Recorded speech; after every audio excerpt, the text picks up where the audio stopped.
अगर आप भी फ्यूचर मॉम हैं और बेबी प्लान करना चाहते हैं तो बेबी प्लानिंग जो है वो एक इमोशनल डिसीजन नहीं है, वो एक फाइनेंशियल डिसीजन है आजकल के दौर पर। चले मैं आपको अपनी ही एक स्टोरी सुना। जब से मैंने अपनी ये वीडियो में अनाउंस किया कि सेकंड टाइम भी मेरे ट्विंस हैं तो बहुत ज़्यादा लोगों ने मुझे मैसेज करके कहना शुरू कर दिया कि आप हमारे लिए भी दुआ करें, हम भी चाहते हैं कि हमारे ट्विन बॉयज़ हों, ट्विंस हों। तो मैंने सोचा कि वो लोग जिनको ट्विंस की रियलिटी का नहीं पता उनको एक रियलिटी चेक देती हूँ ताकि वो थोड़ा सा जो है इस बारे में सोच। आजकल के दौर में बेबी प्लान करने से पहले जो है वो आपको हॉस्पिटल बैग नहीं बल्कि आपको फाइनेंशियली बैंक बैलेंस होना चाहिए ताकि आप अपने बच्चों को अच्छी तरह से जो है वो रेस कर सके। 2022 में जब इतना ज़्यादा फाइनेंशियल क्राइसिस नहीं था, जब मुझे पता चला कि मेरी ट्विन प्रेगनेंसी कैरी कर रही हूँ और मेरे ट्विन जो थे वो इतने अनसर्टन थे कि लाइक 32 वीक्स 6 डे यानी कि अभी 8 मंथ्स के स्टार्ट में ही मेरे ट्विन जो थे वो बॉर्न हो गए। मैं जस्ट फॉलोअप के लिए हॉस्पिटल गई और मेरी डॉक्टर ने मुझे बोला आज ही आपकी जो है वो डिलीवरी है। मैं मेंटली भी रेडी नहीं थी, फिज़िकली भी रेडी नहीं थी, मेरे हस्बैंड भी पास नहीं थे।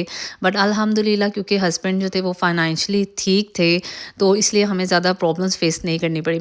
अच्छा, हुआ कुछ यूँ कि मुझे जो था वो उन्होंने हॉस्पिटल में एडमिट कर लिया क्योंकि बच्चे जो थे वो बहुत ही प्रीमेच्योर थे, इसलिए मुझे उन्होंने लंग्स पे एक इंजेक्शन लगाया जिसके 48 आवर वेट करना पड़ा था। मैं हॉस्पिटल में 48 आवर वेट किया।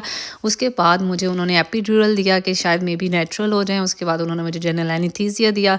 उसके बाद फिर भी कुछ नहीं हुआ तो मंडे मॉर्निंग को उन्होंने मेरा इमरजेंसी सी सेक्शन किया और दोनों बेबी जो थे वो बॉर्न हो गए। बेबी जैसे ही बॉर्न हुए तो मेरी जो बेटी थी उसको ऑक्सीजन की कमी थी। बेबी का ऑक्सीजन लेवल इतना लो था कि उनको एनआईसीयू में दोनों बच्चों को रखना पड़ा। 7 डेज़ मेरे बच्चे जो थे वो एनआईसीयू में रहे और वहाँ का एक दिन की जो एक बच्चे की कॉस्ट थी वो 50,000 थी। तो 7 डे रहने के बाद हमने 7 लाख वहाँ पे जमा कराया जिसके अंदर उनके सारे खर्चे थे।